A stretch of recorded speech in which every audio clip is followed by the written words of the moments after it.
Nommé parmi les 30 au Ballon d'Or FF, l'attaquant algérien de Manchester City a vécu une année 2019, marquée par plusieurs titres avec son club et surtout un sacre continental avec sa sélection. Il revisite ces moments forts où tout n'a pourtant pas été facile. On joue les demi instants de la demi-finale de la CAN 2019 entre l'Algérie et le Nigeria. Le score de 1-1.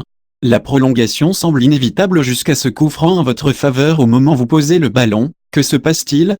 Mon premier réflexe, c'est de regarder le temps sur l'écran du stade. Là, je lis qu'on est à la 94e. Je me dis que le coup franc est parfait pour moi, que je dois me concentrer avec une idée en tête. Je voulais le moins de personnes possibles autour du ballon. Mais en Algérie, dans ce genre de situation, tout le monde la sent, tout le monde veut tirer, rire. Il y a Youssef Belaïli qui vient assez haut trémater de moi, puis je crois que c'est Bagdad Bounedjah. Je lui dis, pars, c'est moi qui vais tirer. Je demande quand même à Youssef de rester pour que les Nigérians pensent qu'il allait éventuellement frapper. Et puis? Au départ, je veux la mettre sous le mur et là je vois ce joueur qui s'allonge derrière, Henri Onyekuru. C'est lui qui change tout. Sur le coup, je me dis que c'est mort par-dessus le mur côté opposé du gardien, et c'est mort en dessous du mur à cause du joueur. Il ne reste plus que le côté du gardien. Partir de là, je savais que c'était jouable mais il fallait que je me concentre sur mon geste et que je la mette fort. Et c'est parti. Considéré comme un outsider, l'Algérie a finalement remporté la CAN en Égypte. Comment cette victoire s'est-elle construite? Je vais vous dire la vérité. Nous les joueurs, on a notre part de responsabilité dans les échecs des dernières années. On a des joueurs de bons clubs européens, et quand on arrivait sur le continent africain, on se faisait taper un peu partout. Avec l'arrivée de Djamel Belmadi, ça a été bingo. C'est au niveau du coach que tout a changé. On a beaucoup poussé pour qu'il prenne la sélection. Quand je dis on, je pense à 3 ou 4 joueurs qui ont fait du lobbying. On l'a fait sans vraiment le connaître, mais on avait des retours positifs sur lui. On a écouté quelques anciens, on sait aussi quel joueur il a été. On sentait que c'était la bonne personne pour nous aider. Il a joué pour l'Algérie, il connaît très bien le foot avec une grosse capacité de travail. Et son principal atout, c'est qu'il peut être très dur et en même temps très proche des joueurs. À quel moment sentez-vous que cette Algérie est taillée pour aller au bout? Quand on bat le Sénégal, lors du deuxième match de poule, 1-0, là je me dis qu'il se passe quelque chose. Ce n'est pas la victoire qui me fait renifler le truc, mais surtout la manière. On a été très costaud, je me suis dit, si on continue comme ça, il va falloir venir nous chercher. Djamel avait réussi à créer un groupe qui a su vivre ensemble. Il a gardé tout le monde concerné. Pourquoi avoir fait les efforts, notamment défensifs, avec Iu et pas avec prédécesseurs? Tout simplement parce que son discours passait mieux. Auparavant, on a eu un Espagnol, Lucas Alcaraz, on a eu Rabat Madjer, de très gentil. Mais rien à voir avec la relation que j'ai avec Djamel. Ressentez-vous plus de proximité générationnelle avec Belmadi qu'avec Madjer?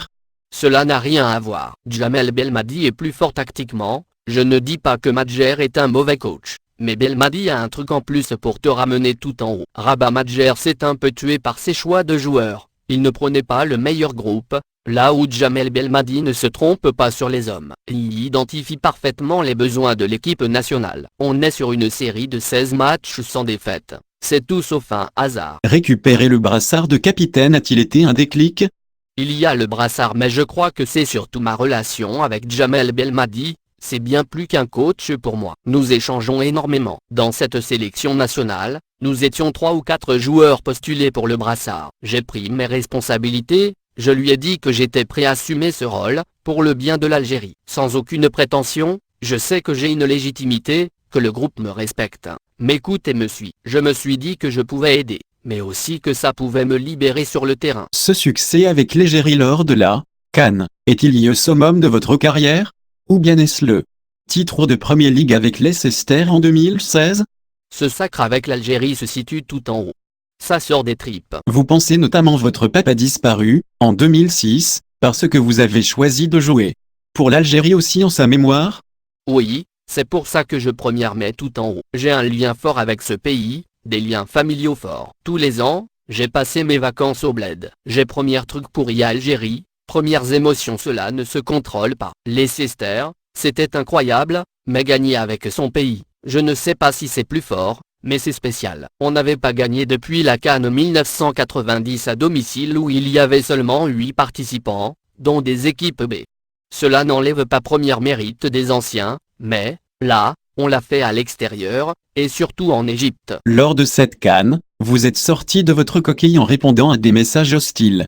Sur les réseaux sociaux, notamment sur des craintes de débordement en cas de victoire de l'Algérie. Oui, je l'ai fait avec humour et subtilité. C'est la meilleure manière de répondre à la haine des autres. Je l'ai fait aussi pour ceux qui ont grandi comme moi en France. Il n'y a pas d'un côté premiers Algériens, de l'autre les Français. On est tous ensemble. C'est pour ça que je dois été avec les deux drapeaux. Comme beaucoup de sélections africaines, à chaque fois que l'Algérie est arrivée au top, elle n'a jamais su y rester. Comment éviter la décompression? Il y a une différence essentielle avec 2014. L'Algérie avait été éliminée par l'Allemagne en huitième de finale du mondial, 2-1. À ce moment-là, on était bien mais Vahid Halilhodžić est parti. Là, Djamel Belmadi reste. Cette continuité est rassurante. Cette CAN vous a aussi permis d'accéder de nouveau aux 30 nommés du Ballon d'Or. Ça fait plaisir. Ça prouve que je suis en train de revenir petit à petit. Vous aviez fini 7e en 2016. Existe-t-il une compétition pour le leadership africain entre vous, Salah et Mané? Ces 2 dernières années, ils ont pris de l'avance sur moi, notamment parce que j'étais encore à Leicester. On n'avait pas une équipe pour jouer le haut du tableau comme eux. La saison dernière, quand je ne jouais pas beaucoup, j'étais persuadé que j'allais faire quelque chose de fort à la CAN. Je me connais, quand j'enchaîne premier match, je peux marquer beaucoup de buts, faire des passes décisives et être tout en haut. En Égypte, j'ai eu ma revanche. Avant la compétition, je n'ai pas cessé de le répéter à mes amis. Ce manque de compétition vous a-t-il fragilisé? Sur la fin de saison, j'ai enchaîné plusieurs matchs sur le banc. Mentalement, cela a été très dur à vivre. Mais je ne lâchais rien à l'entraînement parce qu'il y avait aussi cet objectif avec l'Algérie. Je me disais, défonce-toi, à un moment donné Pep Guardiola aura besoin de toi. Après votre titre de joueur de l'année de Premier League en 2016, beaucoup disaient que vous étiez l'homme d'une seule saison. Cela me faisait rire. Ma carrière venait juste de démarrer. Je n'avais qu'un an en Premier League, et après je fais une année de fou. Comment peut-on dire que j'avais fait la saison de ma vie alors que je ne faisais que débuter au plus haut niveau? Après, on juge durement. J'ai fait une Ligue des Champions correcte avec un parcours jusqu'en quart. Je n'ai pas été énorme, mais il ne faut pas se mentir non plus, c'est parce que je n'avais pas une équipe pour flamber. D'où la frustration d'être dans cette équipe? Après l'année du titre, si j'étais parti dans une top équipe, ça n'aurait plus été la même histoire. Pour moi, il est clair que j'ai perdu 2 ans au très haut niveau. J'ai perdu 2 ans parce qu'au lieu d'arriver à 27 ans à City, j'aurais pu y être à 24, 25 ans. Pourquoi n'êtes-vous pas parti? Leicester m'a bloqué. Ils m'ont dit, tu ne pars pas, tu ne pars pas. Mon agent avait discuté avec Wenger qui me voulait vraiment, c'était presque fait avec Arsenal à l'été 2016. Comment avez-vous vécu ces 2 années post-titre à Leicester? J'étais vraiment frustré. Ce n'est pas facile de passer de meilleur joueur de Premier League à élément d'une équipe qui se bat pour son maintien. Ce n'est pas le même job. Tout le monde t'attend au virage, tout le monde te tombe dessus. Ce n'était plus du tout la même équipe. N'Golo Kanté nous avait quittés pour Chelsea. On était engagé dans la Ligue des Champions, ce qui faisait qu'on jouait tous les 3 jours, et on n'était pas préparé à ça. Désormais, quel est votre défi? Vous imposer définitivement à City? C'est dur. Pourquoi? Parce qu'on est 20 à 22 top joueurs. On peut enchaîner quelques bons matchs, mais le coach fera toujours tourner. Tu finis toujours par aller t'asseoir sur le banc parce qu'il y a un autre joueur très bon dans ton rôle. À City, entre un titulaire et un remplaçant, il n'y a quasiment pas de différence de niveau. Il y a des super joueurs, mais il n'y a pas de stars. Qu'avez-vous modifié en arrivant à City? Beaucoup de choses. Le vestiaire d'un grand club, c'est une autre réalité. Il faut se battre non-stop, le relâchement n'est pas toléré. Je vais davantage chercher les choses, parce que si tu ne le fais pas, tu sais très bien qu'un autre jouera à ta place. Faire un bon match, ça ne suffit plus, il faut faire de très bons matchs tout le temps. C'est ça Manchester City. Être très bon, c'est faire des stats? Oui, si vous faites un très bon match sans être décisif, on va pondérer votre performance. Alors que si vous faites des matchs moyens avec des stats, on va dire que vous êtes un très bon joueur. Lorsque vous étiez sur le banc, avez-vous eu le sentiment de vous être trompé de club? Il coupe, jamais. J'ai toujours su que je pouvais jouer à Manchester City. J'ai une très grande confiance en moi. Mais je venais d'arriver dans une équipe qui avait gagné le titre, en 2018. Et je savais aussi que je n'avais pas fait les matchs qu'il fallait pour être titulaire sur cette séquence. Comment expliquez-vous cette méforme? C'est surtout un grand changement. J'ai dû m'adapter au jeu de ma nouvelle équipe.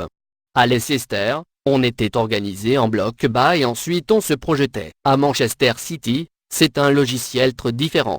Ici, on presse et on presse. Il y a beaucoup d'intensité. Cela m'a pris du temps pour me mettre au diapason. Défensivement, je n'étais pas bon, je devais être plus agressif sans le ballon. C'est pour ça que je ne jouais pas. Parce que Pep, sur mes qualités offensives, il était satisfait. À Leicester, vous étiez le premier choix de passe à City, vous êtes un parmi d'autres dans les circuits de jeu. Est-ce frustrant?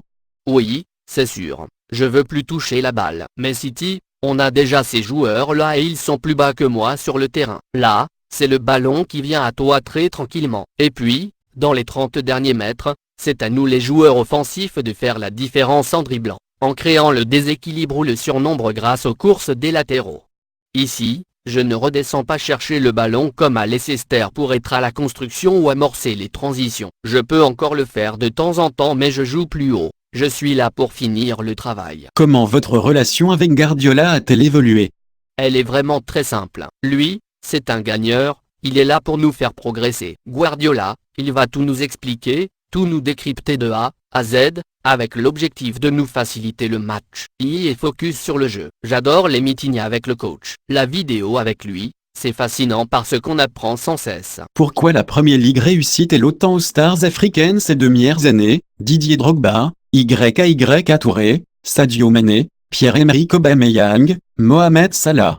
Je ne pense pas qu'il y ait d'explication particulière. Il y a juste le talent exceptionnel de ces joueurs. Pour élargir, ce que j'aime dans la Premier League, c'est ce melting pot incroyable, ces joueurs qui viennent de partout. Le championnat est passionnant avec 6 grosses équipes et derrière, des bonnes équipes, c'est le meilleur championnat du monde. George Weah reste à ce jour le seul Africain à avoir remporté le Ballon d'Or, 1995. Trouvez-vous cela injuste? Non, il faut être honnête. Messi et Ronaldo dominent le football mondial depuis plus de 10 ans. Il y a peut-être une année où Franck Ribéry le méritait, 2013. Mais sinon, Messi est un extraterrestre, comme Ronaldo à une époque. Le football africain n'est donc pas sous-estimé? Il ne l'est pas au classement du Ballon d'Or. C'est plus peut-être pour accéder à des grands clubs ou au niveau des contrats, même si les lignes bougent. Pour ma part, j'insiste plus sur le fait que ce sont les joueurs arabes qui ont été longtemps sous-cotés. Parce qu'il y a eu des internationaux africains dans des grands clubs comme Didier Drogba, Yaya Touré, Samuel Eto'o, Emmanuel Adebayor, etc. Mais des grands joueurs arabes, je n'en ai quasiment jamais vus avant. J'ai l'impression qu'on nous a toujours pris pour des bons dribbleurs mais pas plus. Benzema, ce n'est pas pareil, il a été international français. Il a ce label. Il y a toujours eu une sorte de cliché. Il fallait que quelqu'un réussisse à franchir ce plafond de verre. Et là, il y a eu Mohamed Salah et moi. On est les seuls à avoir réussi à toucher un top club. Je ne sais pas pourquoi cela a mis autant de temps. Cela m'a toujours interpellé, je n'ai pas d'explication.